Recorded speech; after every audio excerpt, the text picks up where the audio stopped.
खुदावंद यसुआ मसीह के नाम में आपका खैर मुकदम है। आप सुन रहे हैं healing faith, injection to infection. ये वो जगह है जहां सच्चाई जख्मों पर मरहम रखती है और ईमान तारीकी में रोशनी बन जाता है। आज का पैगाम खास तौर पर उनके लिए है जो सच और झूठ में फर्क करना चाहते हैं। मौजू मॉर्मन इज़्म, मसीही ईमान से इन्हिराफ। भाइयों और बहनों, मॉर्मन इज़्म, जिसे church of Jesus Christ of latter day saints कहा जाता है, 19वीं सदी में अमेरिका में जोसेफ स्मिथ के जरिए शुरू हुआ। उसने दावी किया कि उसे एक फरिश्ता ने नई किताब दी, किताब मोर्मन। लेकिन सवाल यह है, क्या हमें बाइबल के अलावा किसी और किताब की जरूरत है? बाइबल खुद गवाही देती है। हर एक सहीफा जो खुदा के अल्हाम से है, तालीम, मलामत, इस्लाह और रास्तबाजी की तरबियत के लिए फायदा मंद है।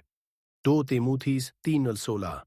मोर्मन इज़्म और बाइबल का फर्क। एक खुदा का तसव्वुर। मोर्मन कहते हैं कि खुदा कभी इंसान था, जबकि बाइबल बताती है खुदा अब्दी है, वो तब्दील नहीं होता।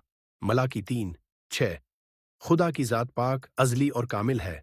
2 तस्लीस का इनकार। मोर्मन हजरात 3 अलग अलग खुदा मानते हैं, लेकिन बाइबल फरमाती है खुदावंद हमारा खुदा एक ही खुदावंद है।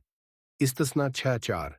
3 नजात का रास्ता। मोर्मन अकीदा, एमाल, बपतिस्मा और रसूमात को नजात के लिए ज़रूरी समझता है, लेकिन खुदा का कलाम साफ कहता है तुम फजल से, ईमान के वसीला से नजात पाए हो, न कि एमाल से। अफसियों 2:8-9। 4 इजाफी सहीफे और नबूत। मोर्मन हजरात नई किताबों को बाइबल के बराबर मानते हैं, लेकिन बाइबल खबरदार करती है अगर कोई तुम्हें कोई और इंजील सुनाए, वो मलऊन हो। गुलतियों 1-8। नतीजा प्यारे भाइयों और बहनों, मोर्मन इज़्म कोई दूसरा मसीही फ़रक़ा नहीं, बल्कि एक अलग मजहब है जो बाइबल की बुनियादी तालीमात से हट चुका है।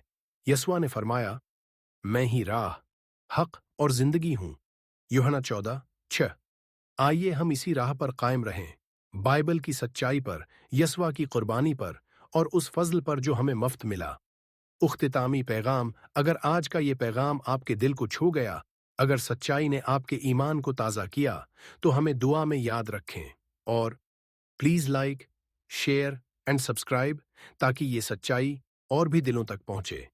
आप सुन रहे थे healing faith, injection to infection. खुदावंद यसुआ का फजल आपके साथ रहे। आमीन।